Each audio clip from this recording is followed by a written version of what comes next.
Yeah, are you able to hear me? Yes, I can hear you, Hariraam. How are you? Yeah, I'm fine. Yeah. So good to see you. Let's So finally got it. Yeah, yeah, right. So let's get into it. I'll yeah, just give a quick introduction of yeah, you, and then we'll get into it. yeah, yeah, This is yeah. the Idea Sandbox podcast. I'm Rajiv Kumar. This is my first podcast, so welcome, sir, for being here. For all intents and purposes, I am a curious nobody. My first guest today is the great and powerful Hariraam Veeraraghavan, whom I shall refer to as Hariraam. This is a quick introduction from Hariraam about himself. Hariraam Veeraraghavan is an accomplished abstract painter. Having spent his life and career as a professional artist, he believes by nature he was born to keep a low profile and be less identified in a material world.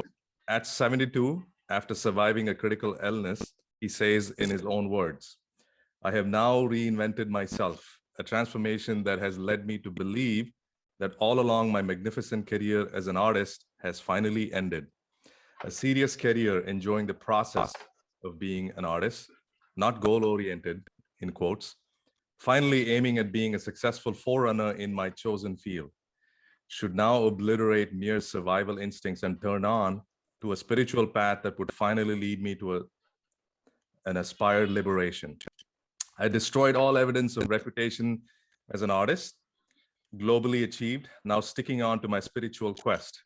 However, I continue to do smaller works of abstractions, geometrical, or pure either, titled Stellar Memories." Welcome for you to be on our show, on my show, not our show.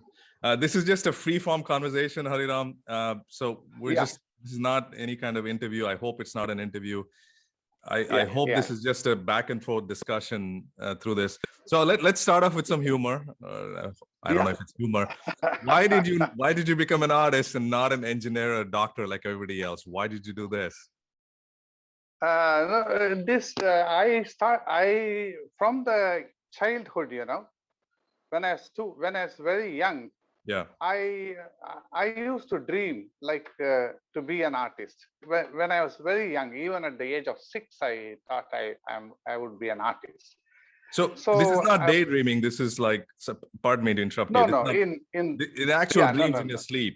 It's actually Oh, I wow. desired, because this happened when I was studying in my school Uh-huh. in a place called Kannur.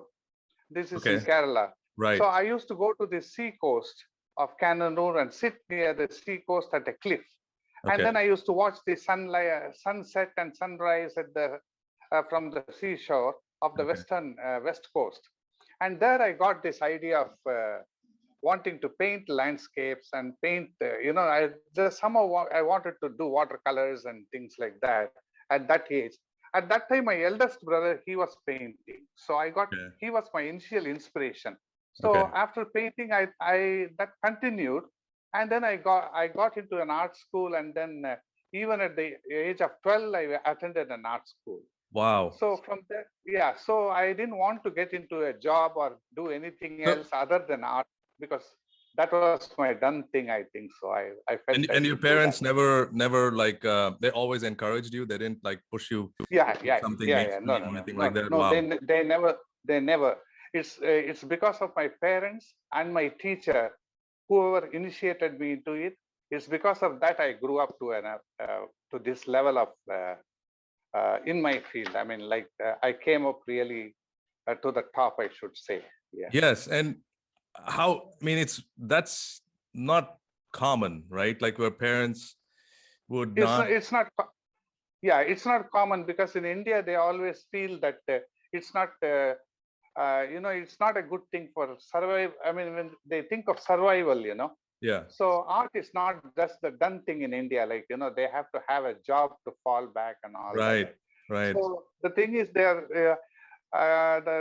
the main aspect here is, most of the parents, the first thing when they prepare, they kind of send them to school, and then they want them to score high marks and then become competitive, and then they want them to pursue something like they get some kind of degree and then go into a job and do things like that. It's a very conventional thing in India to Right. do. The moment you say you want to be an artist, it's they're scared that you can't make a survival out of it. That's the thing. So how did your parents turn out to be kind of different minded like that? Like, what do you know why, how they kind of wanted you to be whoever you wanted to be?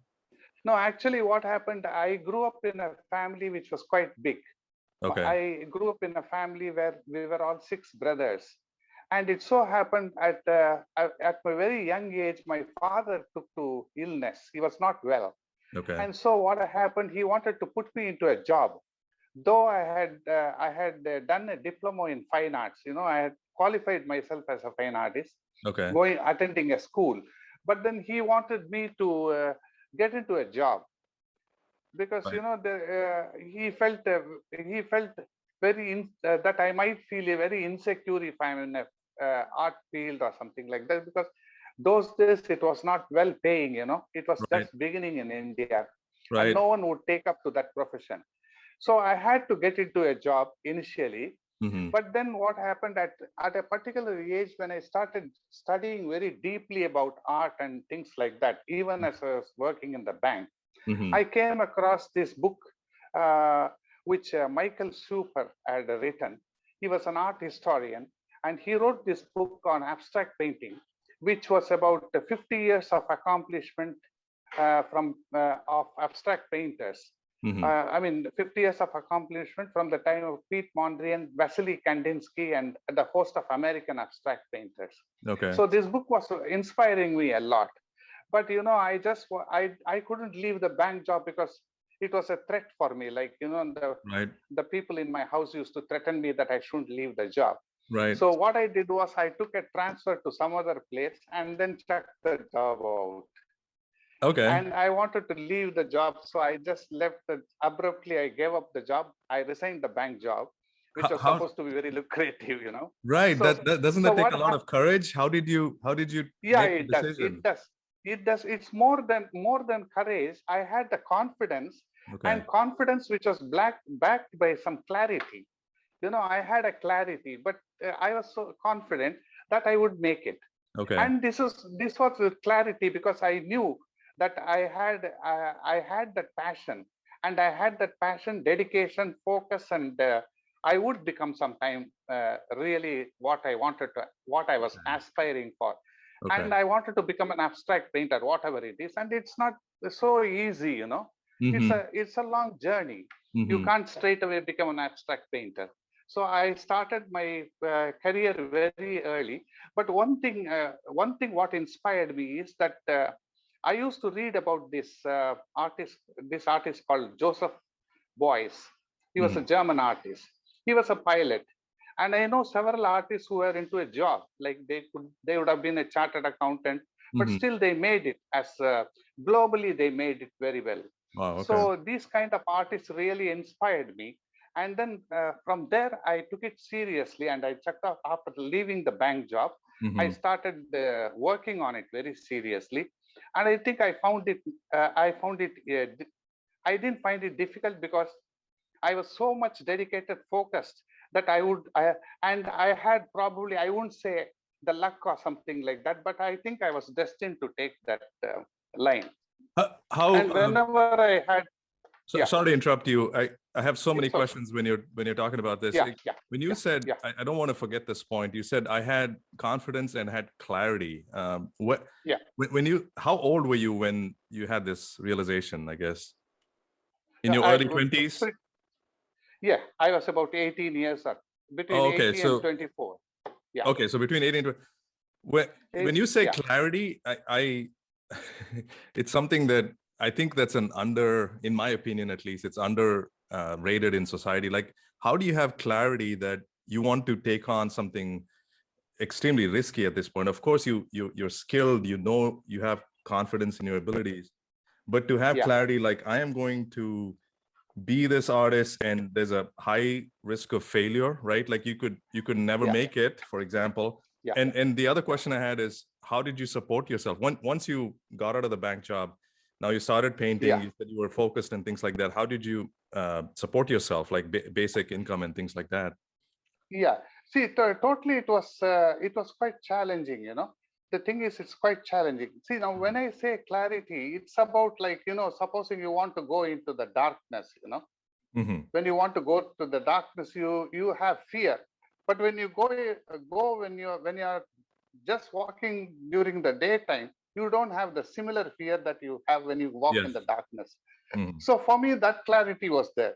I knew where to step in and where to step out. Okay. This is very important in life. This is what I say, clarity. So I wouldn't have confidence where I would just step into the darkness and take my chances. Mm. I would always wait for the light to come.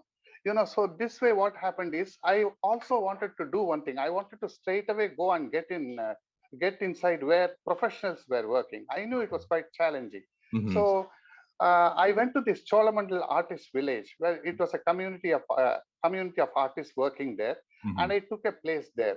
Initially, I had a lot of opposition, but later what happened is I managed to do printmaking, and I was also painting. And as years passed by, I think I could make it. And then the visitors used to come and buy my works, and slowly this happened. Slowly but surely, I went through all this difficult phase, but also Okay. made it as an artist.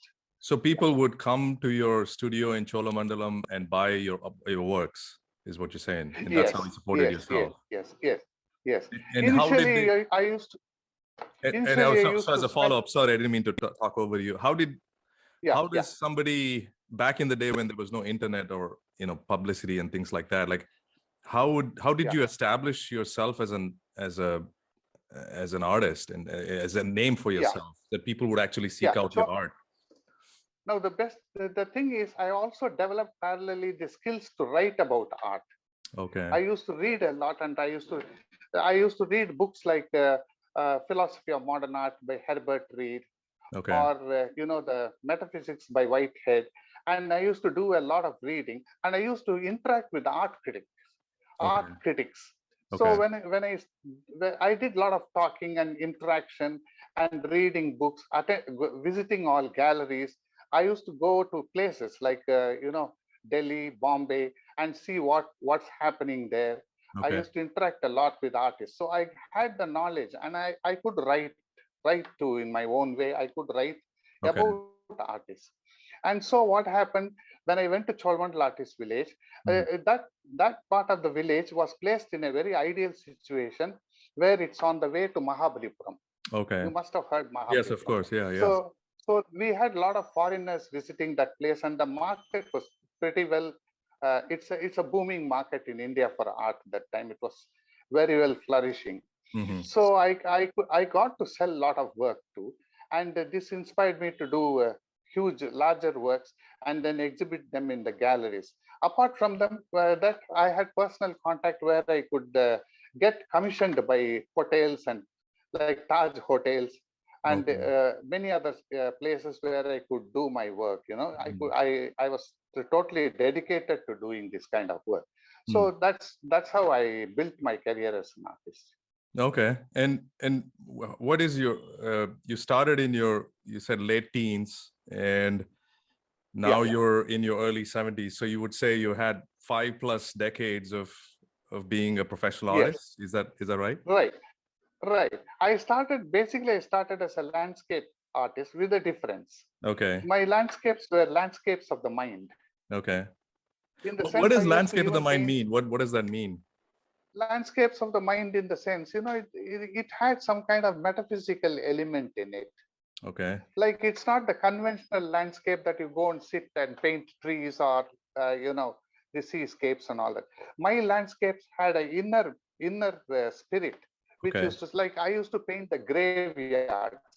And the graveyards by night or graveyards by day. I did a series on graveyards, and then I used to metaphysics, in the sense, is something which I used to see it as beyond death or beyond another dimension, which is not easily perceivable by artists through. I mean, it's more of the inner eye looking at a thing as much beyond what is in existence. So it's another dimension. You take it to another dimension. So it's hidden. The message is hidden.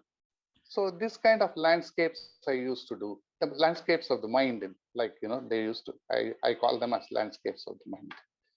Are And they, then from the landscapes, I came to. Then I got inspired. I went to. I went to one of these places in London. It was the Royal Academy of in London in Mhm, '82. There I saw some of the Indian artists who were known as the ideologists. The group mhm, was called ideologists. mhm, And this was Bhupan Karkar, Vivan Sundram, Sudhir Patwardhan, and all that. So mhm, these people used to paint social narratives.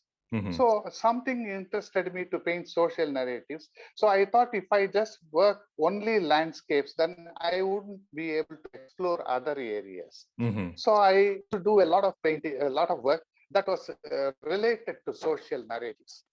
What sort of social narratives?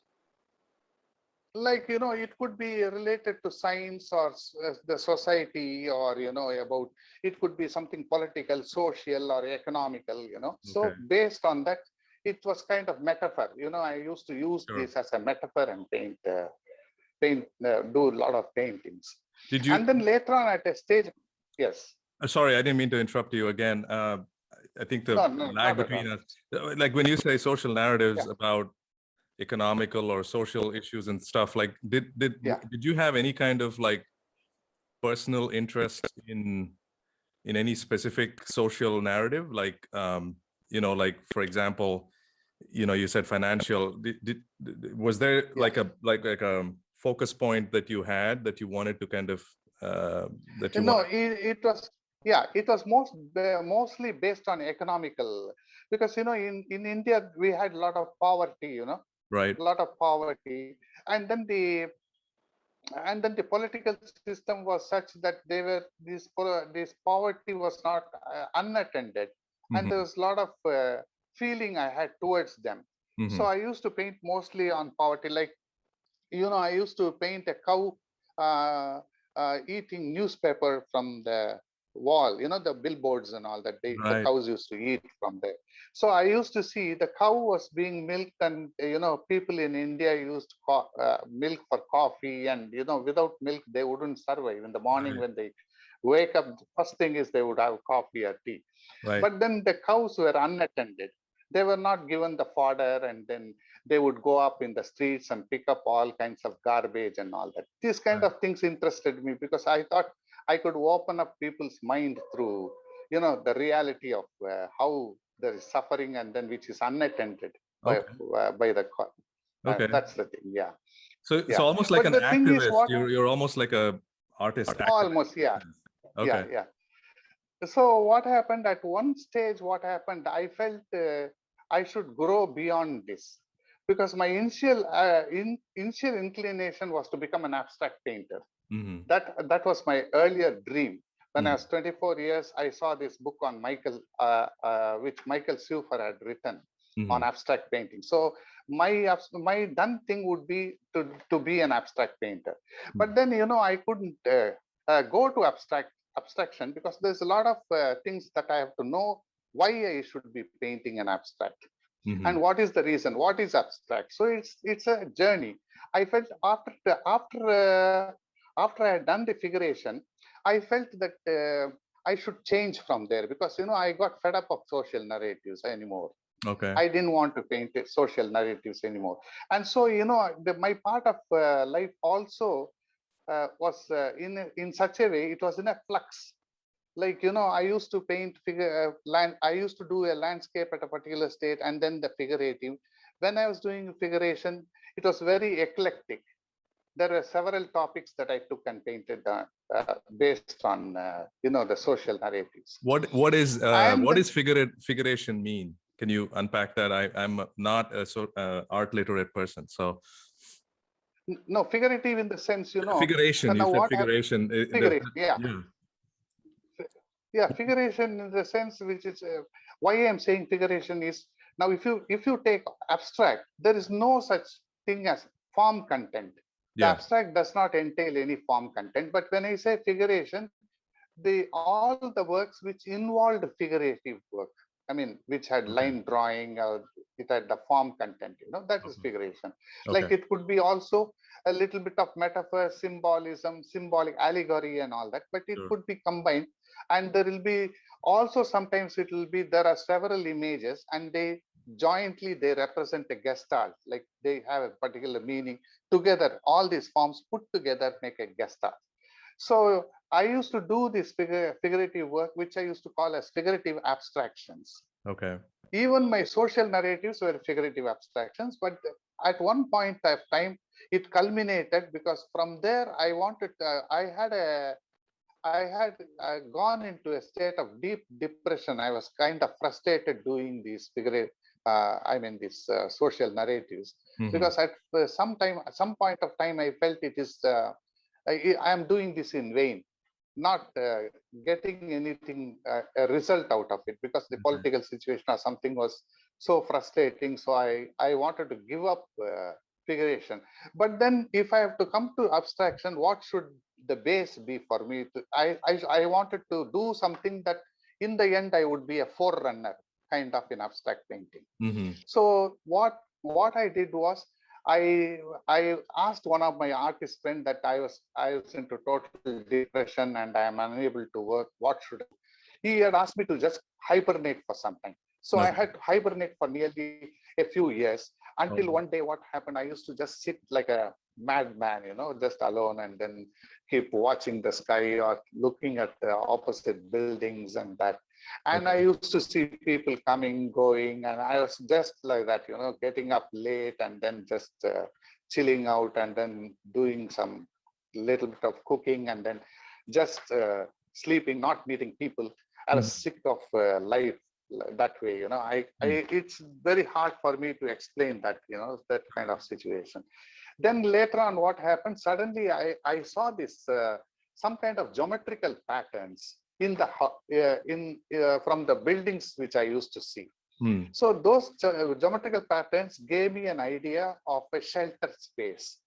So I used to think that people are coming in, living in these spaces, and then they come out. It's not permanent, they come out of these spaces. Some of them die, some of them transit and go to some other place. So I thought that humans are always seeking something they want to arrive at, or they're in a quest. They want to explore something more and all that. So so what happened is I used to get these out of body experiences, where in the night I used to go like out of body, and then I used to go sky high. Sometimes I would fear that I would fall down. So I could feel I could see some kind of palpable, I could feel that something was palpable even during my dreams. So this palpable energy that I used to see made me feel that it was something very real that is happening, something very surreal, something happening to me in reality. So later what happened, these house shapes, house forms, these got converted into geometrical abstractions. So slowly the house forms, I used to distort them and they became geometrical abstractions. And the geometrical abstractions, I felt I am doing this out of fear, because once you come to geometrical abstraction, you are using all kinds of equipment to become very systematic, structured.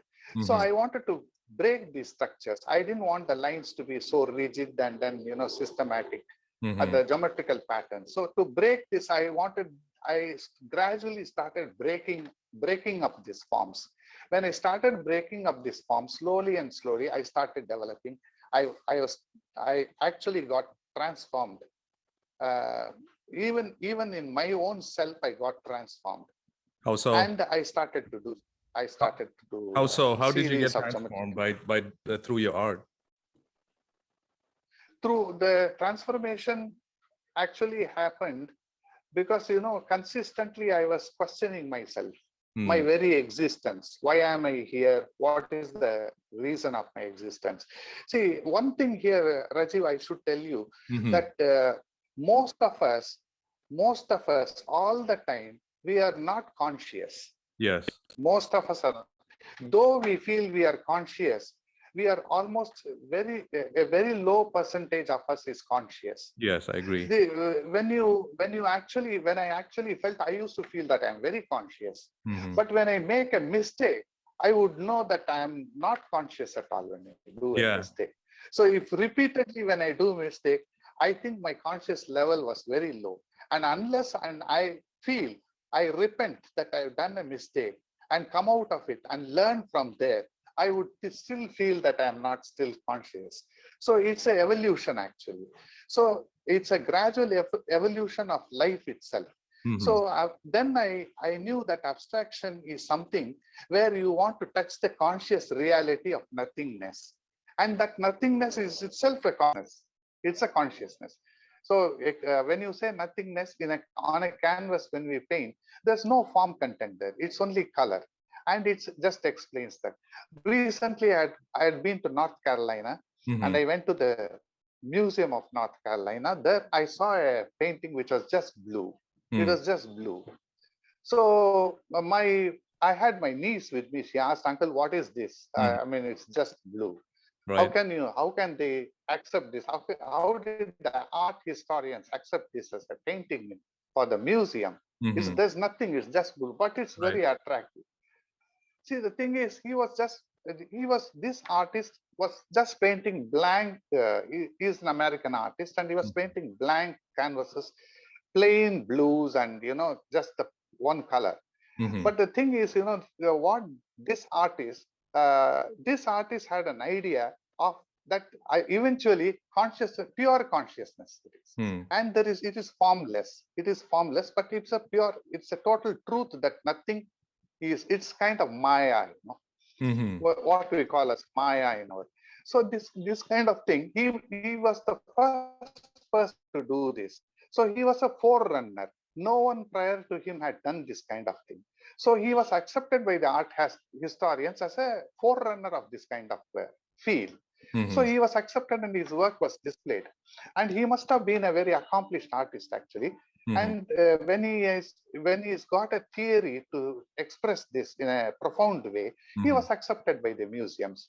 So what happens is, when you evolve as an abstract painter or when you evolve as an artist, it is not only about art, but your self-development. It also shows progressively because you experience certain things and then you come and eventually you turn into the mysticism that is present in art.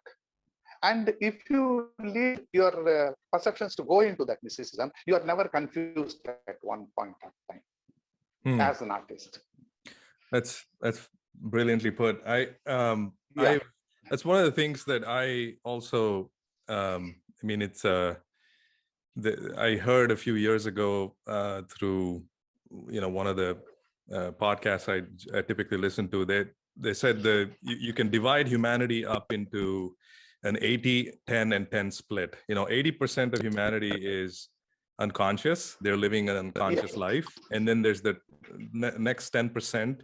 The next 10% who are like the psychopaths, the murderers, the killers, the absolute evil people. And then the last 10% are the Abraham Lincolns, the Albert Einsteins, the Steve Jobs of the world that actually care about humanity and they want to do something for it. And when I heard that, it was kind of a eye-opening thing, because what does it mean to be unconscious, right? Like, I mean, of course, we're all conscious. We're all physically conscious. We're perceiving nature. We're, having conversations. I'm having this conversation with you. But what does it mean to be awake?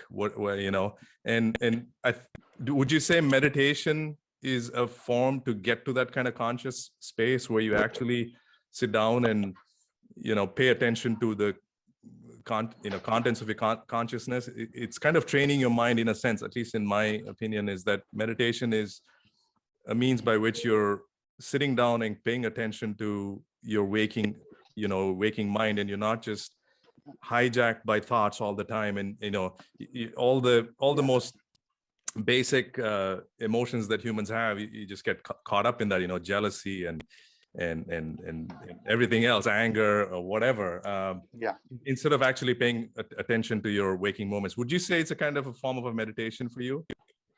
It is.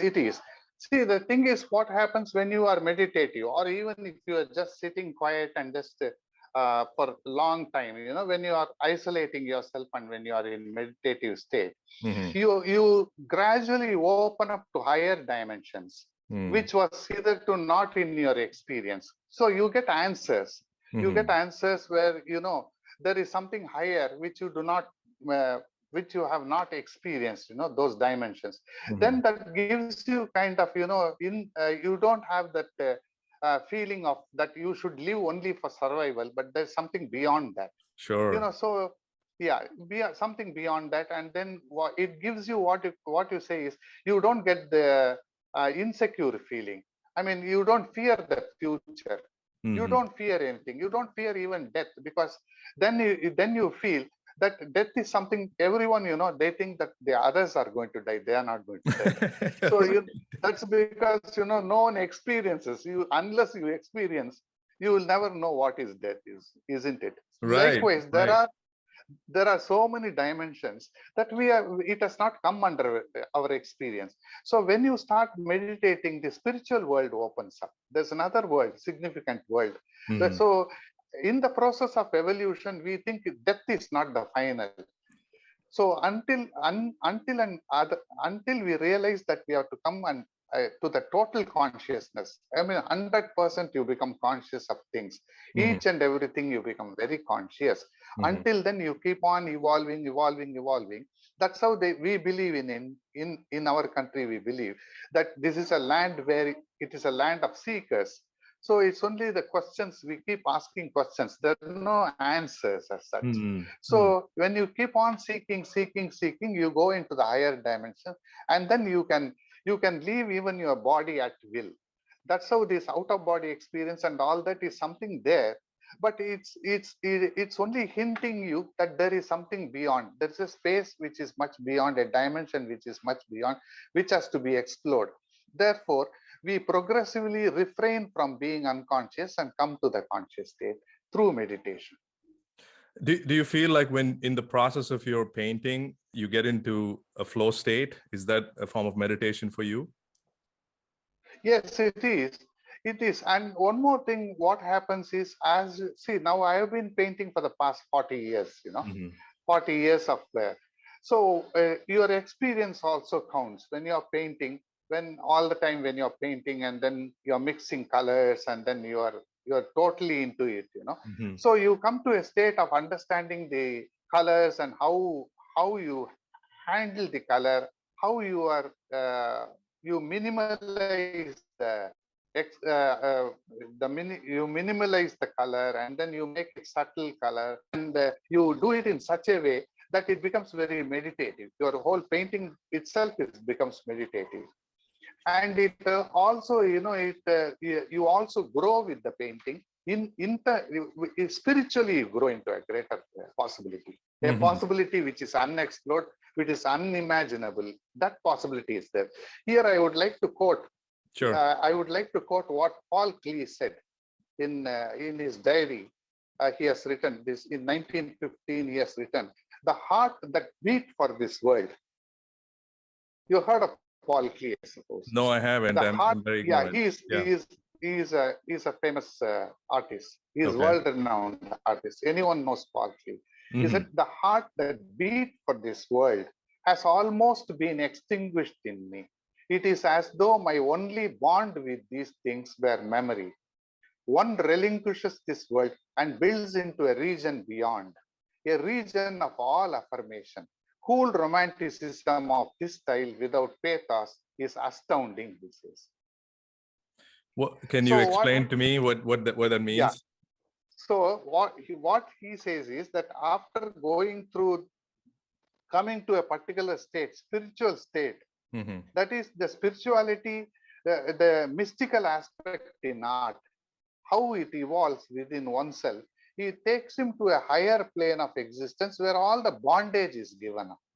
The total bondages. That means you become boundless. You don't have no boundaries. Your body has your soul has no boundaries. It is unlimited. There is no demarcation as such. So you come out from that animal structure, where, Right. you can see a normal dog, it goes about urinating everywhere, marking its territory. Or Yeah. even you take us, we say this state, that state, country, this is my house, this is my community, this is my race, I belong to a particular race, the black, white, blue, Right. red, whatnot. So these are boundaries. When you break all that and see humanity as one, Mhm. you don't have any barriers. So spirituality is the only thing which gets into you that kind of feel. So there are no boundaries. So you go to a world beyond all these boundaries. So Mhm. what for that, you have to repudiate the form content. You have to repudiate. You have to become free from all the bondages and liberate yourself. So When that's you what say Paul when you Klee. I'm sorry to interrupt again. When you say you have to Yeah, repudiate sorry. all those forms, Yeah. how does a person like, an engineer, like, I'm an engineer, for example, how do I embrace the formless? Like, or am I looking at it the wrong way, or is it only for artists you're recommending? No, no, no. Even as an engineer, for your instance, now the thing is, if you want to get into that, I suggest that you have to get in touch with some of the spiritual teachers, Mm-hmm. and you have to learn. Spirituality is something a part of our life. We Mm-hmm. should Yes. not say, oh, this guy is becoming a saint. He wants to leave the world. He doesn't want to marry. He doesn't want to do that. It's not like that. Mm-hmm. Spirituality is something which we have to know, because our life is like very short. Once we leave the earth, the second part of the thing, we come to know how we can release ourselves from the karmic effects of life. Whatever we have done, we don't go into that cyclic mode, but we go take off and go into a boundless dimension, Mm-hmm. and we explore the other dimensions. So this happens only through contact with the spiritual aspects. It's not necessary that an artist only should practice this, but even if you're a doctor or an engineer, you can still practice these spiritual qualities, which will take you there. So So that's how why how specifically would I do it? Like, would it be to meditate more? How does one become more spiritual, or is it through your art itself you become more spiritual? How do you do that? How do you approach it? No, through art, when it's not that all artists get to become spiritual, Hmm. unless they are going to go deeply. See, the spiritual path itself is different from the art practice. Sure. Yeah, from the art practice, the spirituality is totally different. Sometimes it so happens that even abstract painters who come to the highest point of creativity, Mm-hmm. like artists like Mark Rothko, Hmm. his works even sell for millions of dollars. It's sells in auction houses. The people buy it. Mm-hmm. It's like Clifford Still, Sure. Pollock, Jackson Pollock, and all that. But at the end, what happened to Rothko? What happened to Pollock? They met with a disastrous end. How so? Which about yeah. So what happened? This, even you take Van Gogh. Van Gogh, he committed suicide. Mm-hmm. See, now if you hold on to the spiritual path, if one can hold on to the spiritual path, take a spiritual look. For if the spiritual path is nothing but to raise your consciousness, to be always aware every second of your life, not to do any harm or anything. You have to be, you have to take care in such a way that you should know the consequences of doing anything wrong. If you do something wrong, the consequences should not pull you down, but the consequences should lift you up. So only in such cases that you have to, that's why I told you that the clarity is very important and Yes. more Yeah. than the confidence.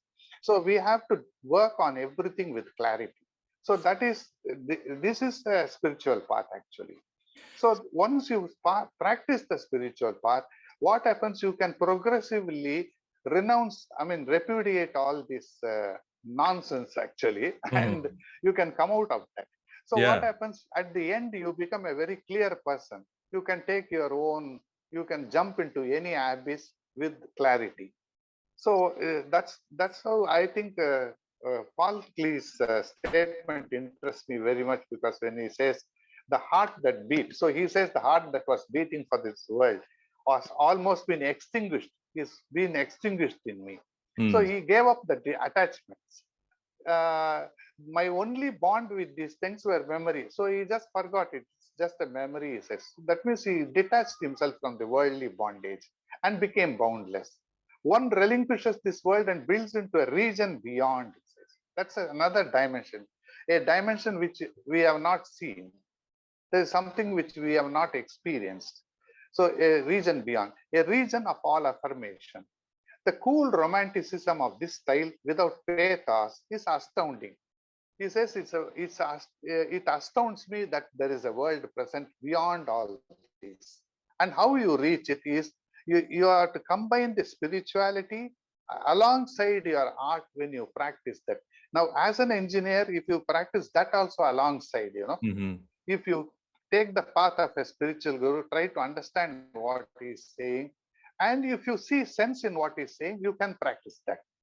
This is being done by you can have one method. One of my friend, he follows the Tai Chi.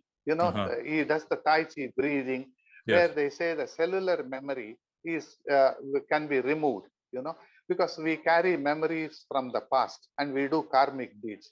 So Mm-hmm. these are the things which are very important. So even as any professional, when you follow the spiritual path, when you take it at a younger age, then you don't have to worry at the age of 70 if you don't realize what it is. It's not a good thing.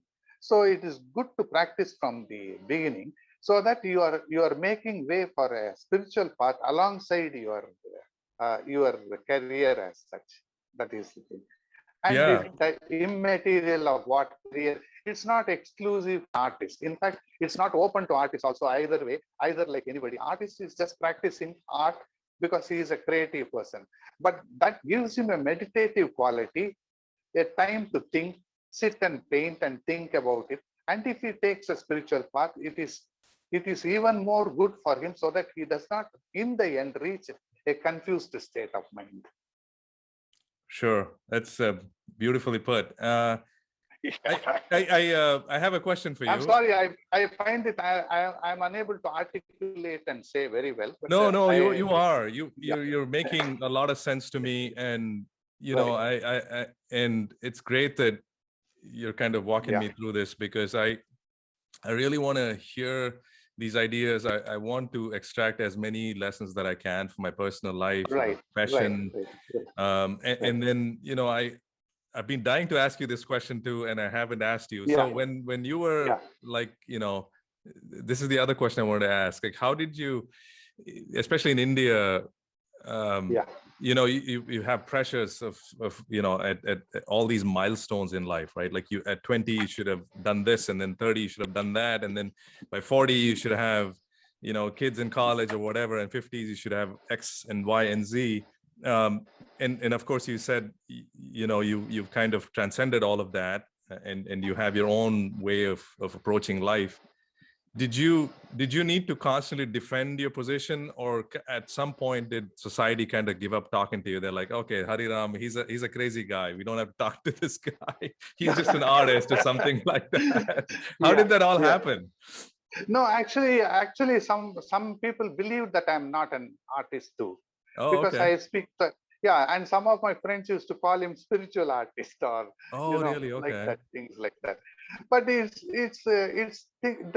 problem is what happens. The way you bring yourself up is very important. Hmm. The artist, it also depends from where they come, how their upbringing is, and then it also depends upon how they evolved as an artist. See, not all of them are same. Some of them even do calendar art. See, there are Sure. artists are variety of artists are there. They're doing calendar art. Some of them do Ganeshas, just Ganeshas or Yes. Yeah. figurative. Some of them are illustrators. Some of them paint portraits throughout their life. Some of them do seascapes and all that. Hmm. But they are artists too.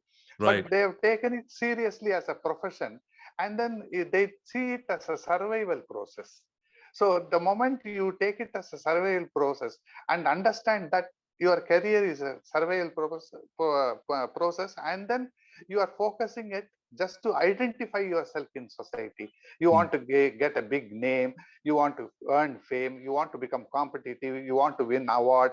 If winning an award, supposing I want to win an award, I want to win the award along with you. That means to say I want to be better than you, right? This aspiration, why I want to be better than you is I want to identify myself as a much more higher person than you. I as a much more. See, this kind of competitive nature almost destroys the artist's real purpose of going into that path, as an artist. But the path of an artist has a higher purpose. He has to actually go, if he has to reach that conscious state, he has to overcome all this, the identity aspect. That's why we call it as the intellect, the intellect always supports your identity, and you want to identify yourself with this, that, or your work or something like that, or you want to put up your price and all that. It is not necessary. It's very important. That's where what happens, you can see, you take the life of Van Gogh. If you take the life of Van Gogh has been very sincere in his work, and he has been thoroughly perfect. Today you will see Van Gogh's works priced at a very, exorbitant prices. They are being sold at auction houses and all that. But what about Van Gogh? He was desperate. He was having his own difficulties, and then he could not survive the hardship. Then he shot himself one day. But had Van Gogh been able to take the spiritual path, it would have been it. That is why what happened is, in our country, we are able to do that because our country had a very systematic way of growing up as an artist. So we had, from the Vedic period, you take even from the period of Adi Yogi, they say 15,000 years back. So the Vedic period, the art was totally different. From there, we evolved into the Vedic period. We don't call gods, we call them devas. When you call devas, we have humpty number of gods. We have a lizard god, we have an elephant god, we have a monkey god, everything we have. And we have several, and each of them are manifested. They have a certain portfolio to do. Like Brahma is a creator, Vishnu is a protector, and then Shiva is a destroyer. Now these forms also have symbolisms. So they each have symbolic, like a Lakshmi standing on a lotus. He is like the lotus would drown Lakshmi if she is supposed to stand on a lotus. But we worship that form because it's like wealth. The wealth is so, it just leaves you just like that. So you have to hold on to wealth judiciously. So even wealth can slip out if you use it in a wrong way. That's why the Lakshmi is standing on the lotus. She's balancing on the lotus because lotus might go down if she can't balance on that. So these are the kind of gestalts or metaphors that were used to make the full sense of the significance of gods and goddesses. So this was there from the temple sculptures and all that. That is how I told you that Michael Super, in his book, he said, even the crudely sculpted columns of the Indian temple are informed with the same spirit as the most modern work of art, he said. So that means to say the sculptors who were there, they had every knowledge about symbolism. They had every knowledge about the secret message that they could pass through this, the metaphoric meaning of that they could pass on. And then these gods and goddesses were worshipped for that quality which they wanted to personally imbibe into themselves. That's how we built that. And then we had the calendar art, Ravi Verma painting the Lakshmi, Saraswati and all that. That used to be worshipped. And the sculptors during the Chola, Pallava period, they did the temple sculptures and all that, which had deeper meaning. And from that, slowly it evolved. Then we had the miniature painting and all thing. And eventually, when we went on a global platform, today we do abstract painting. We got inspired from the West. So we are taking a lot from the West as far as the modern art movement is concerned, where they started from the Renaissance period, and then they came to the threshold of modern art, and from modern art it came to abstract painting. So it's kind of evolving from there, So even in Renaissance period, if you see, there was there was the hidden meaning in the Mhm. paintings. Like you see the Sistine Chapel, where Michelangelo paints those two forms, where the two hands are coming together, two Yes. fingers. So it has a significance. It says that the distance between God and man is only that much, very close to that. So these kind of meanings were given to these paintings even during the Renaissance period. And slowly, as we started getting into the modern period, the whole perspective of looking at art, not getting overpowered by what the eye sees, but what you see through the mind. What the mind, through the mind's eye Mind's you eyes, see, yeah. is much more powerful. Like, see, if you paint a landscape, you should be able to say, oh, it's looking like it's going to rain. It's looking like it's summer. Or you should feel the summer or winter. You should feel the climate. You should get it more of a feeling, which does not intellectualize art, but it makes the art more sensible. Like you appeal to your senses if you want to see a modern art. You don't try to understand it by your intellectual approach. So art has to be you, because it's not a piece of wizardry, it's not a puzzle or something like that. You have to have a visual experience and then see what you can gather from that through the message what it is giving. So that's why it becomes very difficult for art to come up to that level of understanding, because unless your eyes are trained and you understand what the significance is, you don't easily understand art. Would you say, I guess what I'm hearing from you is that, art appreciation is kind of important for everybody almost. Like, I don't mean art, confined to like abstract art or something. Even symbolisms like sculptures in temples or the, Sistine Chapel you're talking about. All of these are symbolisms and allegories and metaphors for meaning in our lives. And we should pay more attention to that because they hold meanings Yes. that are deeper. Yeah. Yeah. So what happens, yeah, go ahead. Sorry, I didn't mean to interrupt also you. what happens, you see, there's one more thing. At the very basic level, mundane level, I'll tell you something. Now, people drive now you are driving an automobile, like Yes. a car or whatever. So many people on the street, you see hundreds and hundreds of them driving. They're mad at it, and then sometimes they even jump the signals in India. Yes. Yeah. So but you just stop one of them, they just know how to apply the gear and all that. But if you ask them, how does it work? How does a crankshaft work? How does a piston work? What is compression? How does the fuel help to make the engine run? They would never be able to answer. So at the basic level, a person who drives an automobile doesn't understand its mechanism. And the mechanic would make an error because he is not the designer. And the designer doesn't understand anything about the inventor. So it's so complicated. Anything works on that kind of mechanism, So it's like evolution is something that's the same thing. Now we have spaceships which are reaching even the moon, and maybe after several years they may go to several other planets too. Right. But how did it start from? The principle of thrust, when it started with the flying machines and all that. So it's even in art, what happens, this kind of understanding has to be there. So finally, if you look at an abstract painting and you get bewildered, it doesn't make any sense unless and until you understand the fundamentals which had made it to grow to that level. Is it necessary to understand the fundamentals? No, if you understand the fundamentals, if you gather the fundamentals, then it's only for the person who is practicing it. Okay. Who is practicing art.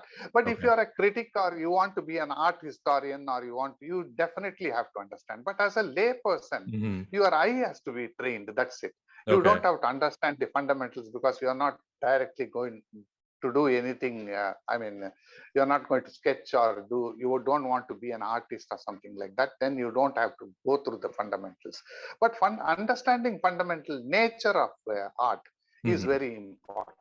Okay, so I'd like to connect this to, sorry to interrupt you again. I think the lag is kind of like is troubling it. But my question was, when you say you have to understand the fundamentals if you want to be a good artist or a good abstract painter, let's say, when I hear Elon Musk, for example, he says a lot about first principles thinking, in the sense that you can understand any complicated piece of technology or complex phenomenon if you broke it down sufficiently into its ingredients, into its base ingredients, and understood, and you can kind of work yourself up from there, from the first principles up onwards.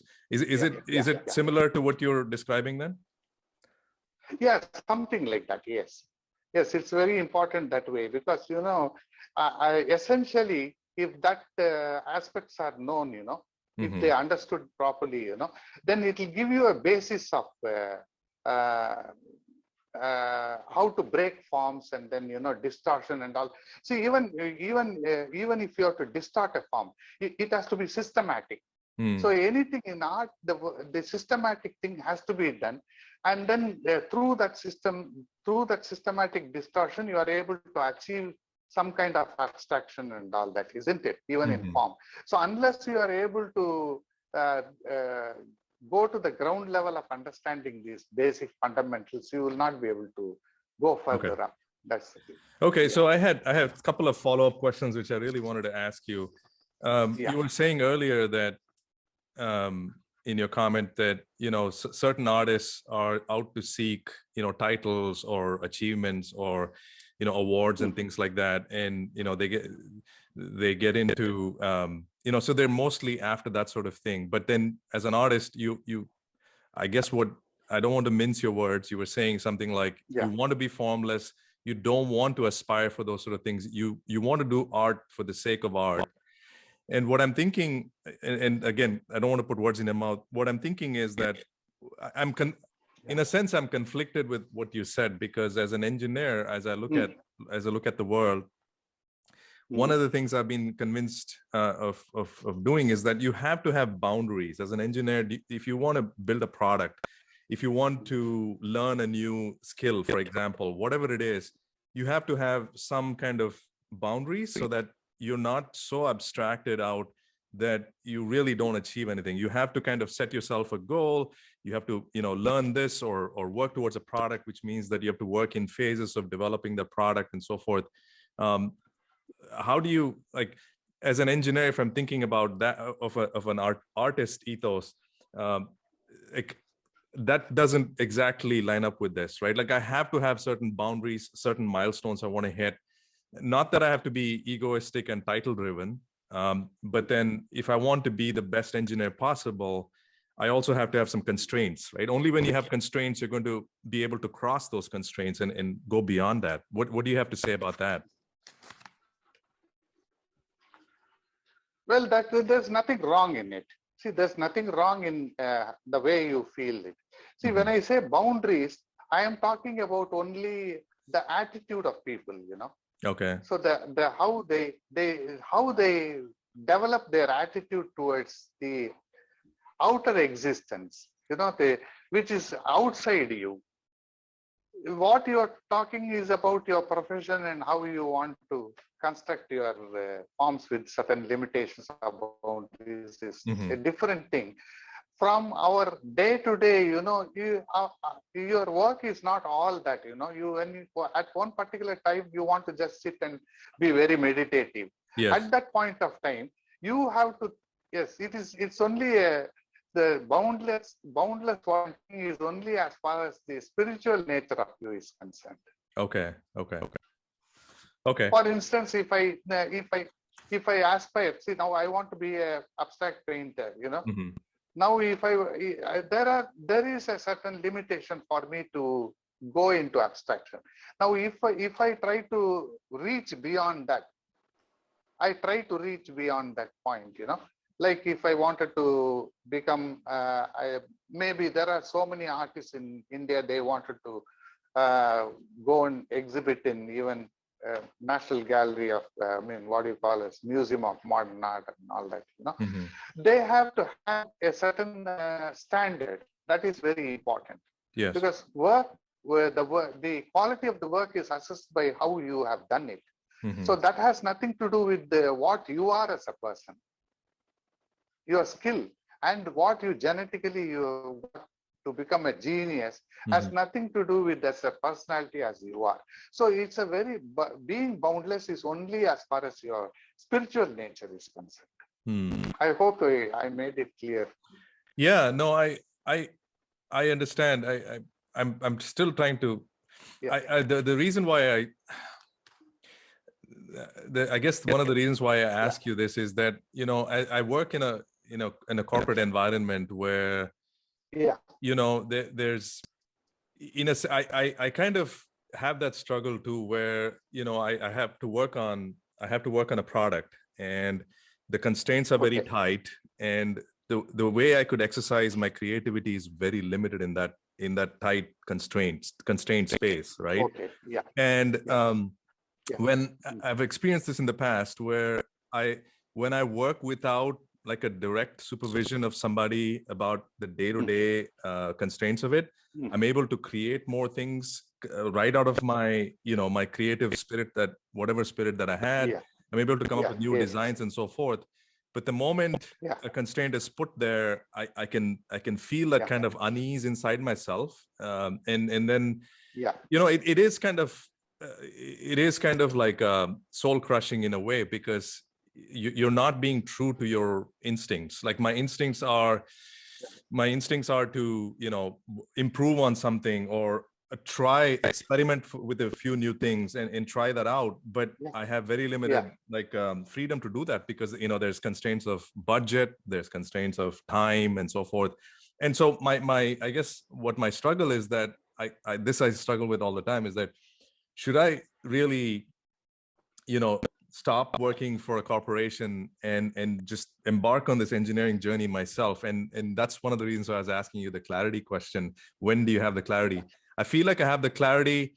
I am in a kind of a comfortable space in my life right now as an engineer, but at the same time, I have this kind of unfulfilled feeling where I want to exercise all that kind of creative energy that I have, and manifest all of that without these constraints, because it frankly is, in a sense, frustrating. And so that's why I think I keep asking this question, like, what, you know, how do you, as an artist, you know, what are the things that no the anyway, thing is the thing is, you know, you should not be in a situation where you know, you have these restrictions are put on you and all that, you know. So what happens, the thing is, you have to come out of that basic security and survival instinct, you know, that the safety and security, survival, and you have to break those and come out. That's the only way. Then what happens, you can independent, like I told you earlier that I was put in a bank job, and then because I was working just because some people in my house felt that it's their feeling, you know, they felt insecure, they felt bad about my leaving the job, or they were suffering all that. But I never suffered any of those. I was happy. Even today, I'm not worried about leaving the bank, and I made it bigger than that. Right. Yes. So it's how you are. If you have confident and if you have the clarity, you can break all those barriers and come to on your own. It will certainly happen for you. Okay. One day you'll achieve it when you are focused and if you do it. That's fantastic advice. I wanted to ask you this question. I'm a big fan of jazz music. I got introduced to it back in 2010 accidentally. And jazz, as you know, is a uniquely American art form that was born in America. And is there aspects of your abstract? I mean, one of the things that, you know, people will, I don't know, comment about jazz is that it is, in a sense, formless with form. You know, you can play with your music. I'm not a music aficionado by any sense, but I've listened to it for so long as I have. And my question is jazz similar to your abstract art form? Would you draw parallels to it? Yes, it's something like it's for the soul. Jazz music is for the soul, actually. Do you listen to jazz music? So it is. Yeah, of course. Yes. Who are your favorite artists, sir? Or do you have any favorite artists? You tell me whom you like. Oh, okay. Thank you for the question. Yeah, I salivate yeah. at these questions. I love, of course, the usual Miles Davis and, Okay. I can go on with names, Kenny Dorham, most recent, I'm blanking on names right now, but Ben Webster, um, oh God, all the saxophone artists that I can think. I mean, Winston Marsalis, Herbie Hancock, um, the Roy Hargrove. I'm sure you've heard of all of Okay. these names. Just brilliant artists. And Roy Hargrove, I only recently came to know. Not that I need to make a big deal out of this, but he died young, and he made some amazing music. So anyway, please, that's No, I used to like some of the old timers.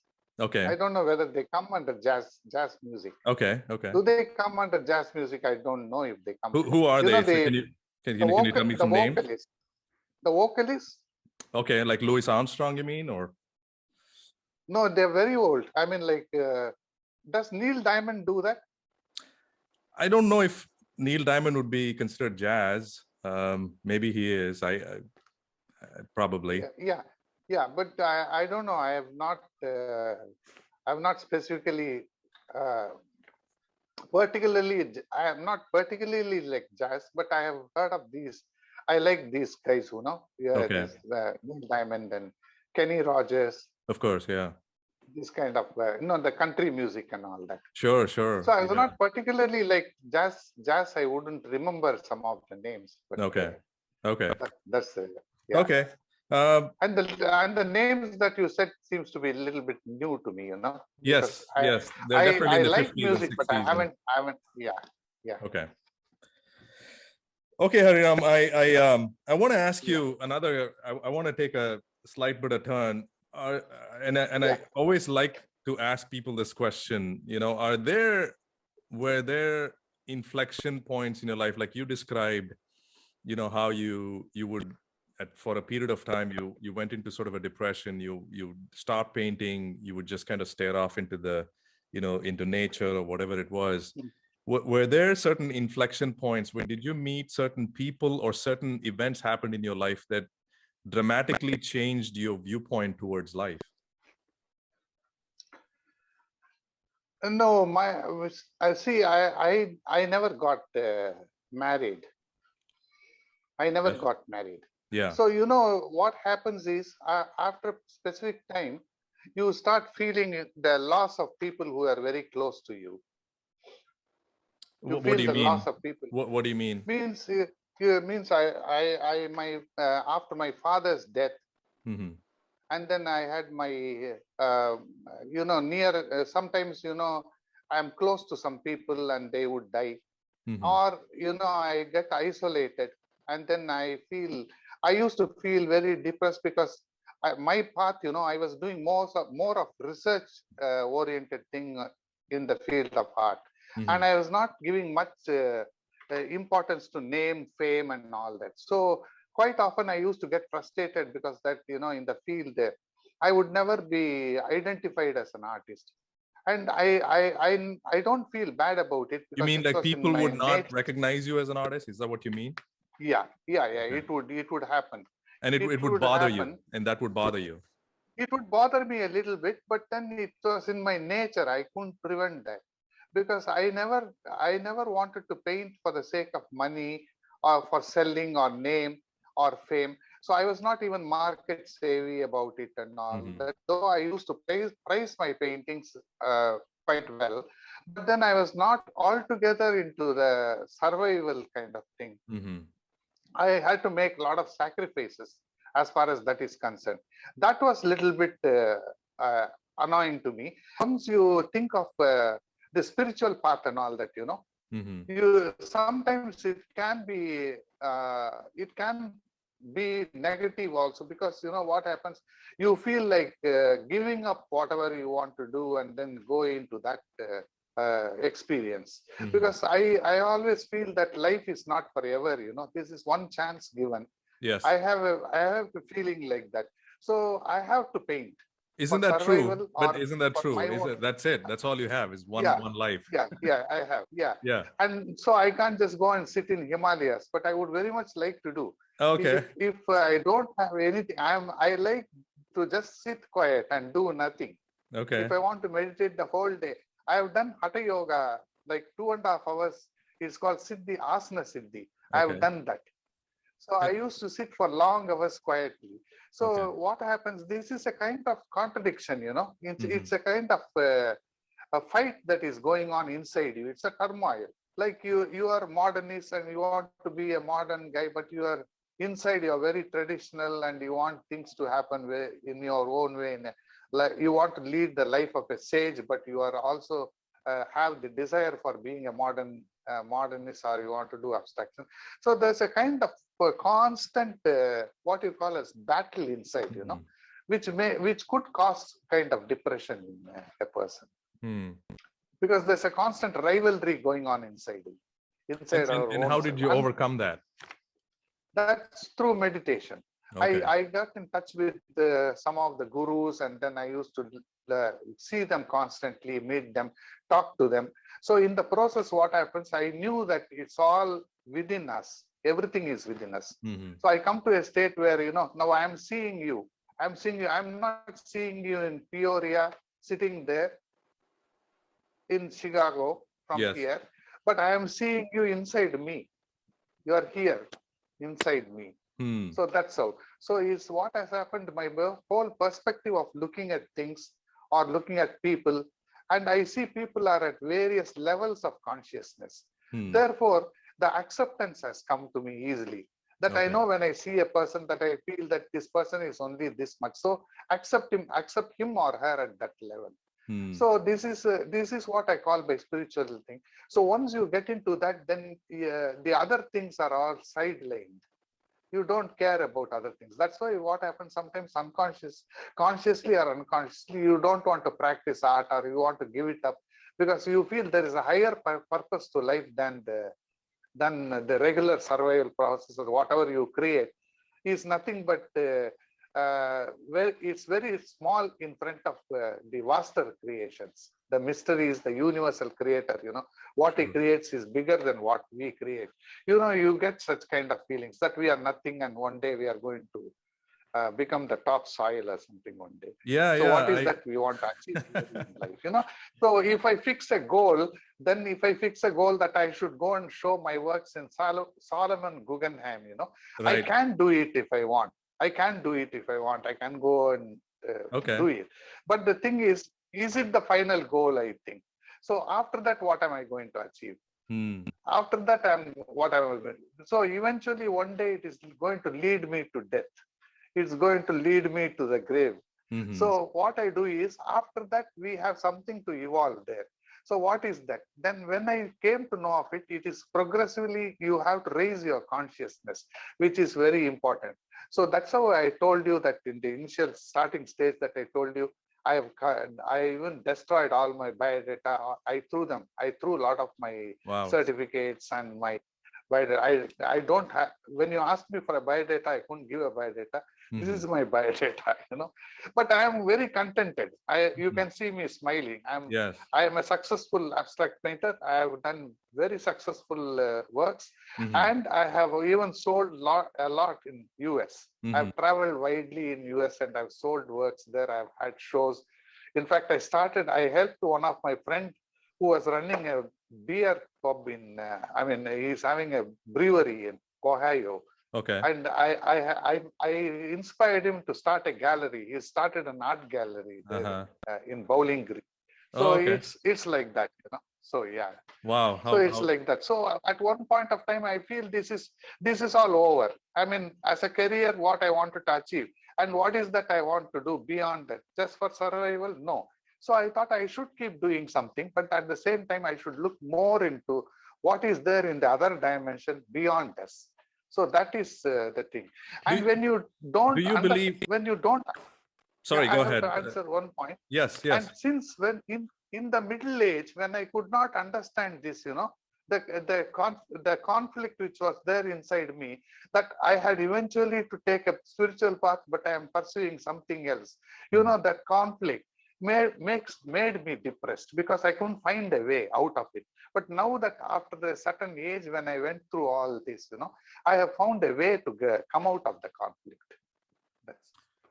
You got the point, I hope. Yeah, I did. I think I want to dwell on one specific point, is that you were talking earlier that, when you could have easily kind of gone after titles and things like that, but then you realize those are fleeting. Those moments are fleeting in life, right? Like you reach a certain, you aspire for something, or title or recognition or whatever, and you reach that point, it's fleeting again, and then you're on to the next thing. And you said you have to raise your consciousness by instead of going through that, you automatically sort of raise your consciousness so that you know what your next goal is, and then you don't go after that sort of short-term recognition or whatever there is. You have to constantly kind of re-examine what your motivations are in your mind, and then kind of overcome that and work to is that right? Am I thinking about it correctly? Like you have to examine. You're right. Okay, you got it. Yes. Okay. That's right. I want to ask you this question. You bring up, it sounds to me that there's a lot of like spiritual elements to your work, and it seems like it's closely intertwined with your ethic of art and things like that.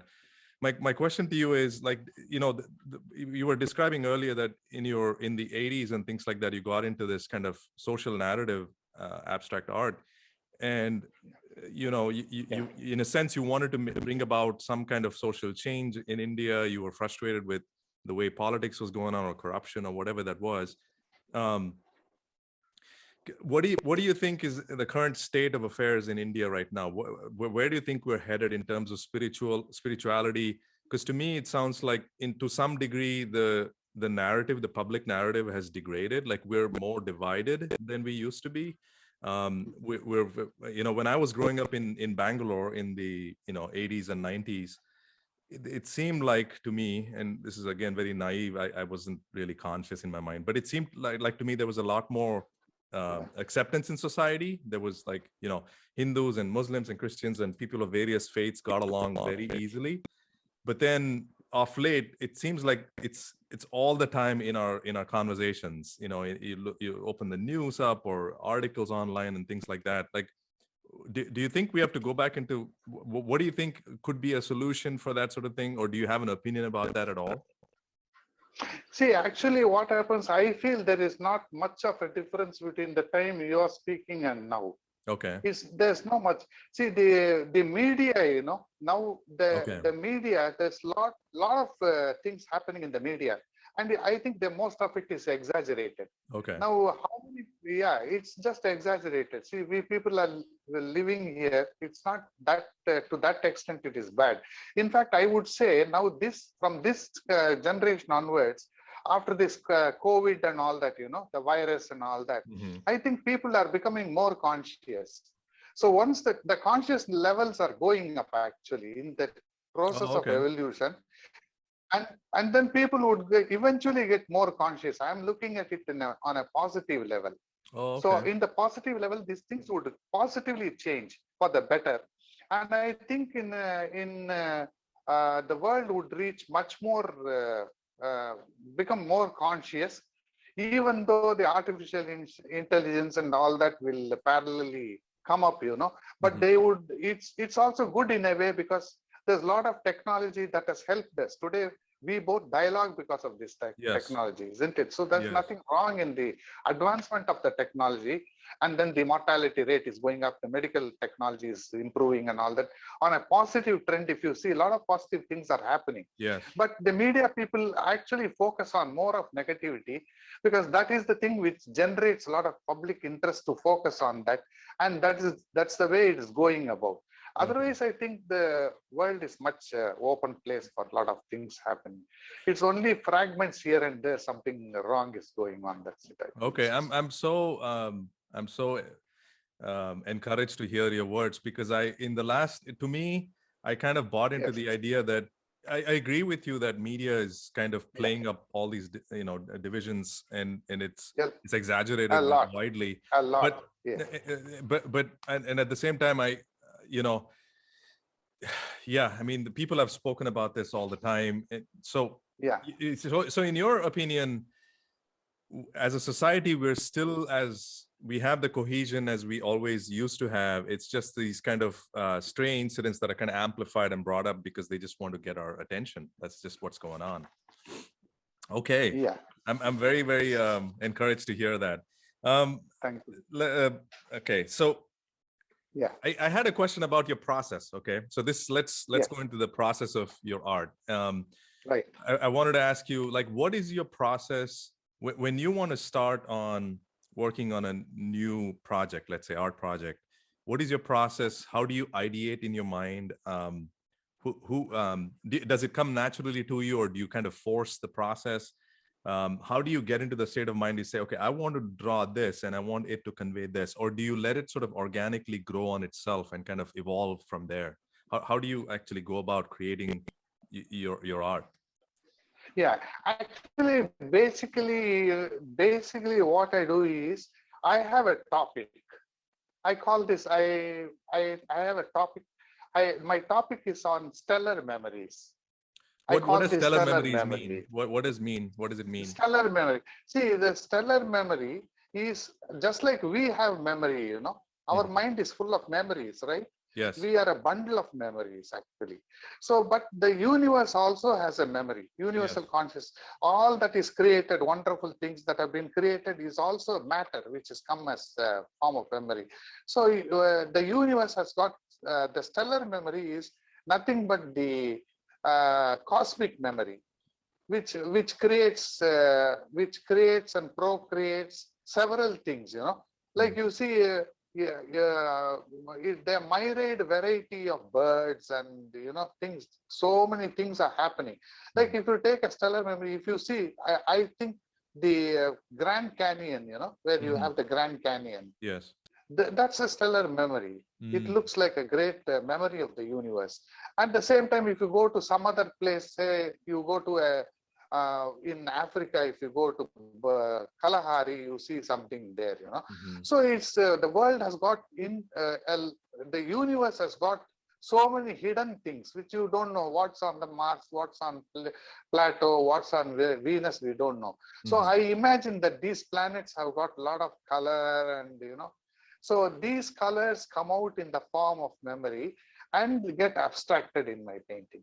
So for me, the basis is that first I concept the color. Supposing I have to use reds in a painting, then I know that I have to use the cadmium red and the number of crimson red, and how much I should use, what I should mix up, and what in contrast to that color, what should I use. And then I work with rollers.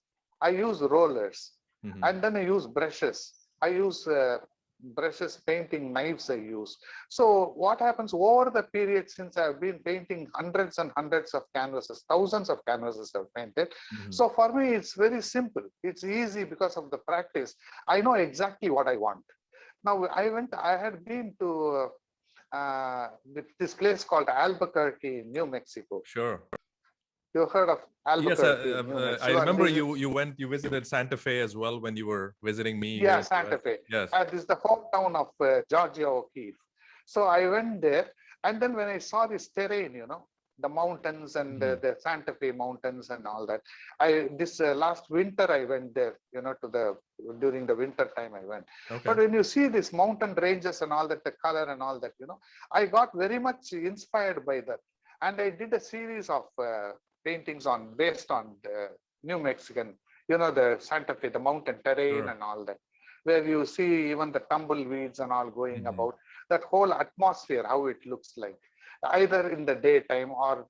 But the thing is, essentially I take it from nature, the color, everything, and then I put it in that way. It comes spontaneously when you use a specific technique or something like that. When I employ the technique, the resultant product will look abstract, but it is basically taken from the essential of nature, which I call a stellar memory.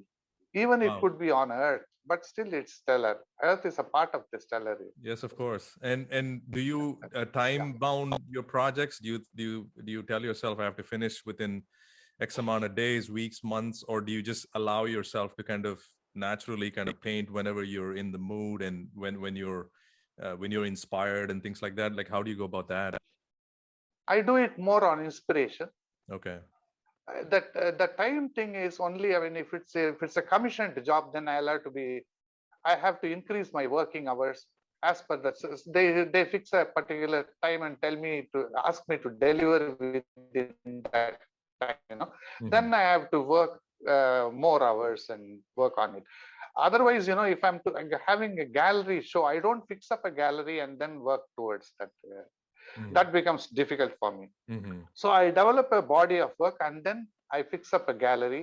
I make preparations I give a lot of time to prepare for the show, and then I have exhibit there. Other thing is, I do lots of work when I get an inspiration. Supposing I'm sleeping, I might get a flashes of idea, something new might come up, and I might paint based on what I saw in my subconscious state. But then the result may not be exactly what I'm expecting. It could be something else different, little bit different.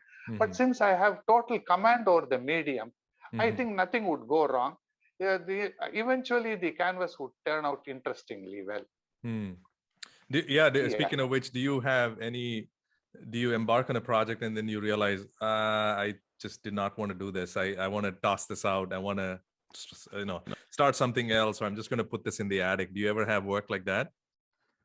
No, I used to have that kind of feeling earlier.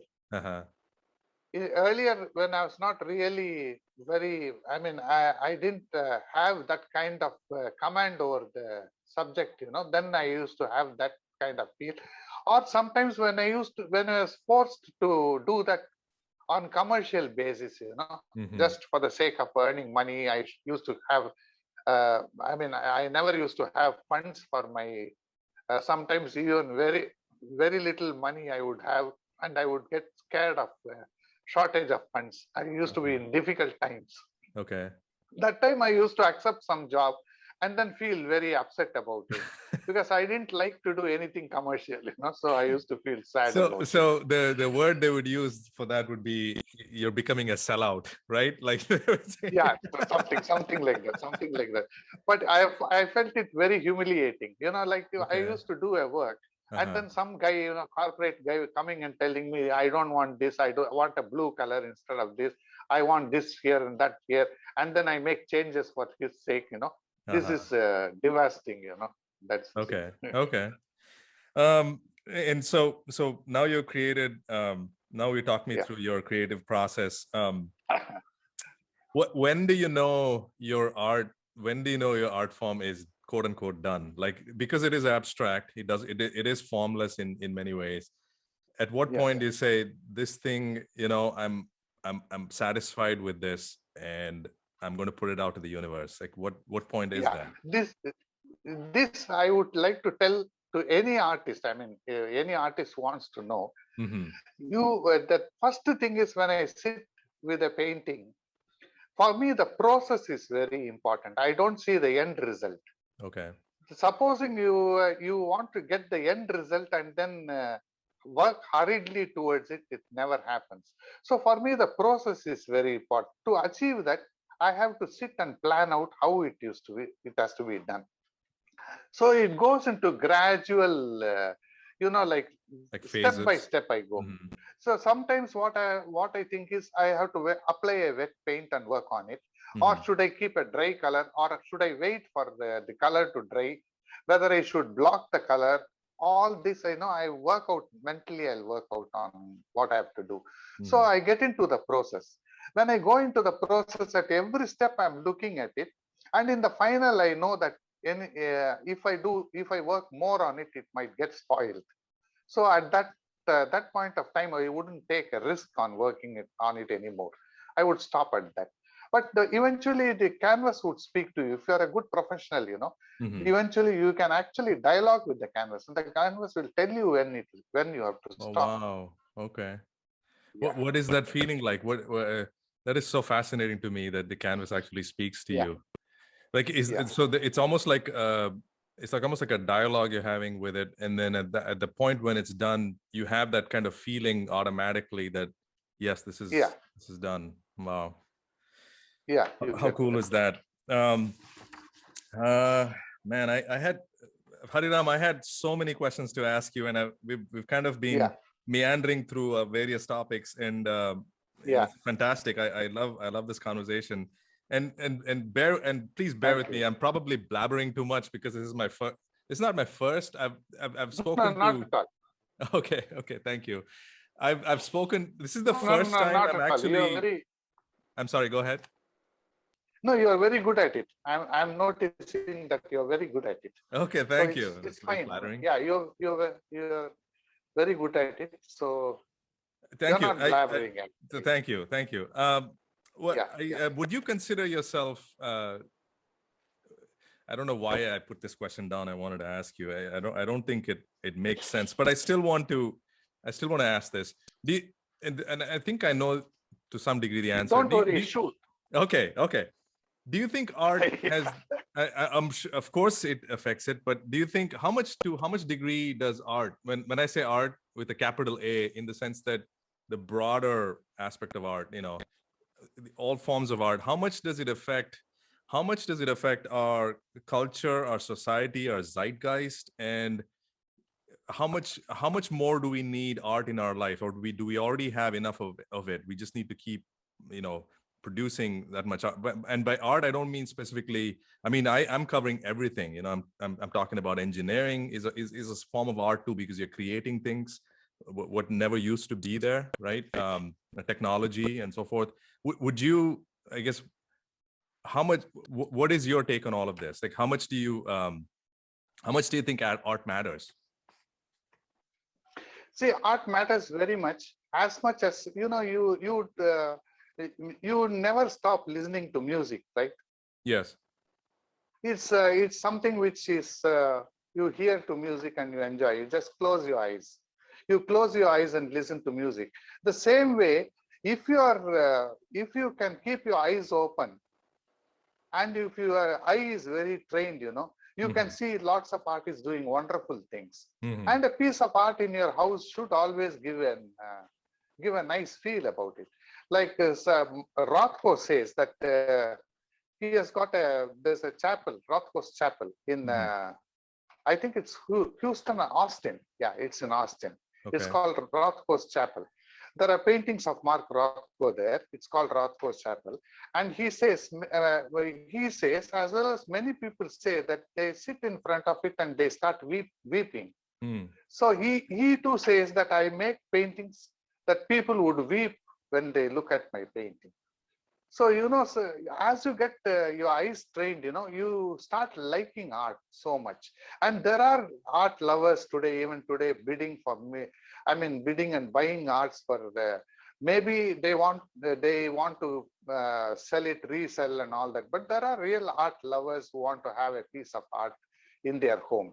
So art should never end. It should always progress.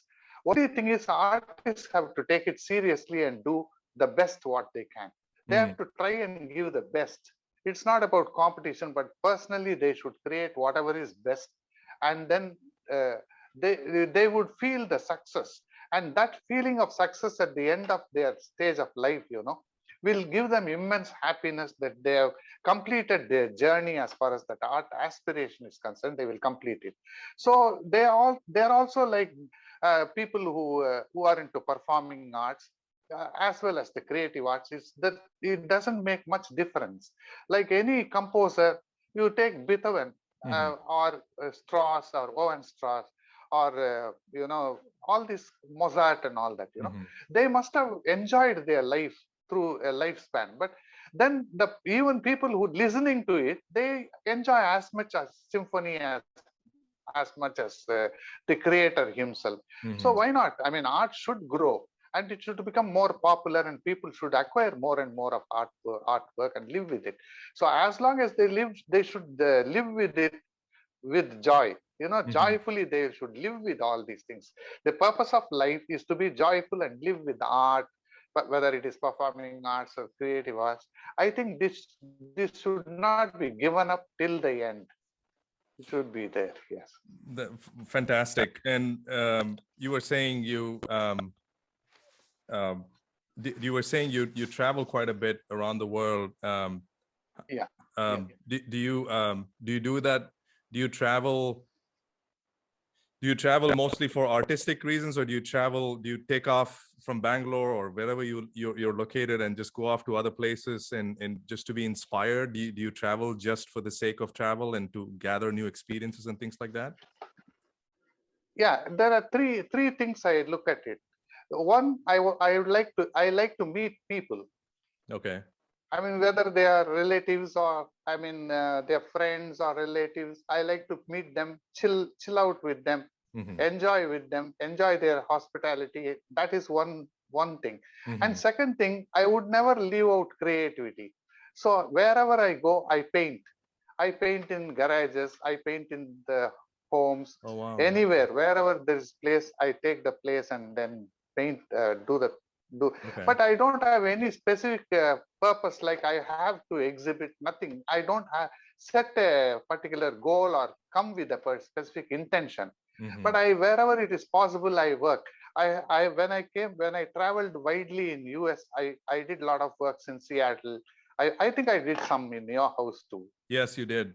I did some work. Yes. So that time I enjoyed your company. I stayed with you. I did some paintings and all that. This is how I go about it. And I also recently, last year when I went, I had an interactive session with a group of artists in North Carolina at Chapel Hill. So there, and then I had a couple of open house shows in one in Albuquerque and one in North Carolina, where a lot of artists and art lovers and others came. They were invited and people come and react with me. Sometimes I sat in a pub and interacted with all those people who were sitting with beer, things like that. And I gave a demo, like I did a live demo of painting. So these activities, you never forget this kind of thing. So it's not a specific purpose of seriously going just because you want to do some business, and it's not like that. Sure. I mix everything, and business and entertainment, and like enjoy myself whenever I travel. Speaking of going to a pub, I was going to ask you, and this is something I've been holding back. I was going to ask you, have you ever tried psychedelics in your life? Has any kind of substance enhanced your experience or helped you peel back the layers of human experience even more?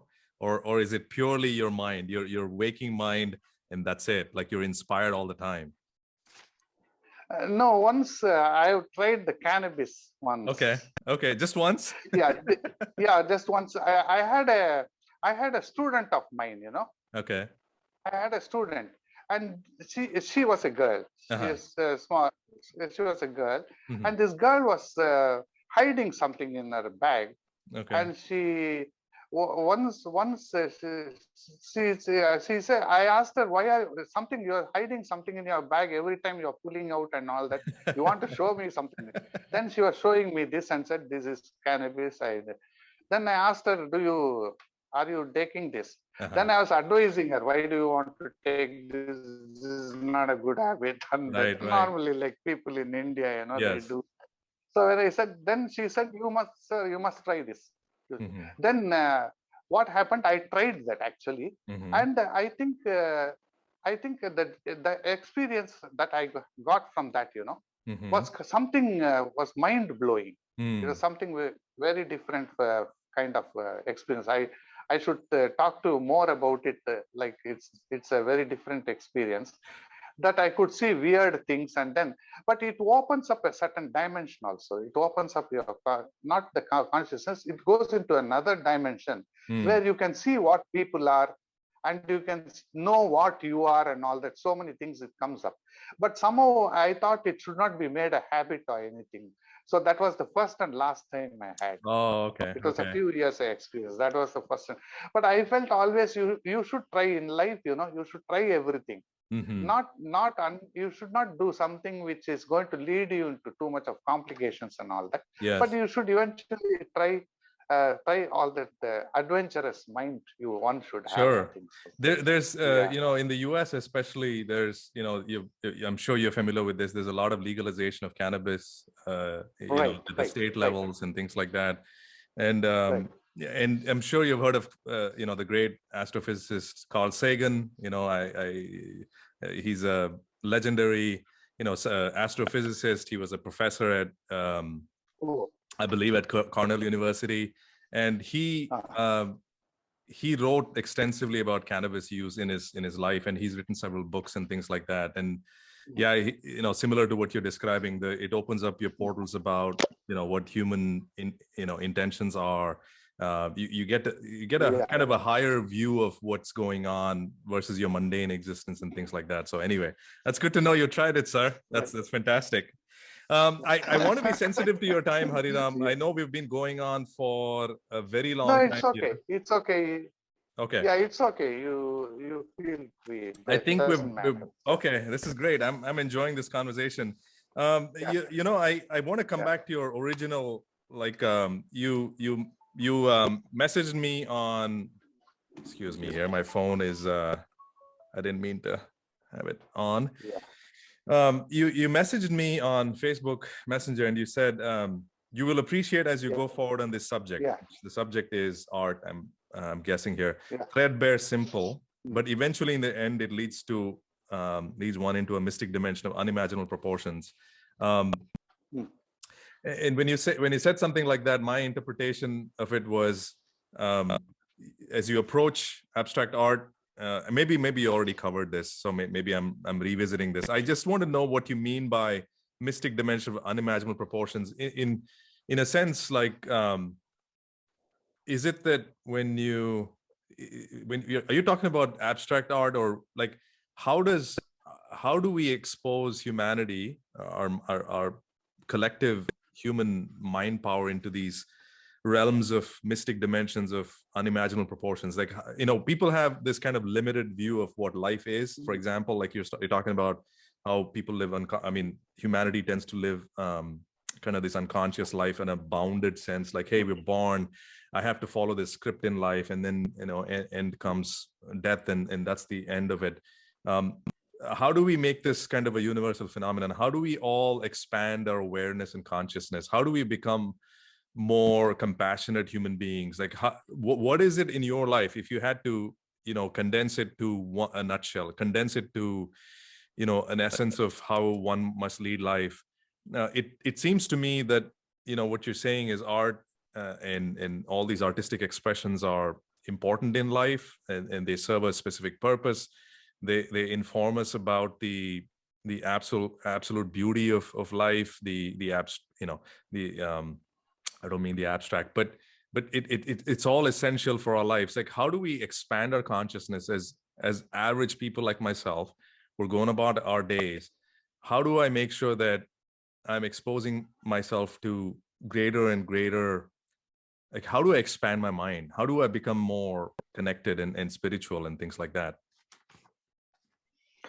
Yeah, you see, the thing is, what happens, these things you have to take a guidance, because what happens is has nothing has nothing to do with the spiritual path. But if an artist or any person takes up to the spiritual path, Mm-hmm. the completion of his life would be much better at the end. Okay. He would realize where he has to stop his goal and think about the other extension of his life from there to the other dimensions. There are other dimensions of you have to evolve. For that, the spiritual leader will help you to be how to develop your consciousness. So the more you start developing the consciousness, it's a wide thing. Then you become as I told you, how you become boundless. Like, you don't have any. The thing is, people say that I love the universe, but they can't love the neighbor. So it's like that. So yeah, it's and then. Like they can't do that, but they'll say that I love the universe, they'll say. Yeah. So what happens is, you should not always see the person as they are. at their style, and then you should not get into any kind of problem with them. So everything you have to understand that as long as you are a free person, and you should stay in that state. You should not allow somebody to take command of your life. You should take charge of your life, your You mean you karmas. should You have think to accept that you are alive. Do you mean Yeah. like you should think more for yourself? You should question things Yes. more. You should be skeptical about what people tell you. At the same time, you have to examine what your. I think this is kind of appreciated in my opinion, is that we tend to we're intellectually lazy, and I mean myself in that group as well, and we don't, I mean, not that we have to intellectualize everything, but to question things, to ask questions that have not been asked, to be kind of heterodox about thinking, and not be and I feel like in India, one of the things, and you can correct me here, we're if you're yes, I think my net got cut, I think so. Oh, in the video, you mean? Yeah, it stopped actually. So in case there is any stoppage there, then we could proceed with this question again. So one second. Let me stop video and then we'll start again. Yeah, because I saw this and there's a pop-up which came that my network for today is used up or something. It came. Oh, okay. Can you still hear me? This is the point at which I lost my Zoom connection with the great Hariraam Veeraraghavan. We decided that we'll have a follow-up part 2 of this podcast. And the only way I could end it is saying I was honored to have him on my show, have a conversation with him. He spent almost close to 2 hours. I'm sure we could have gone longer than that.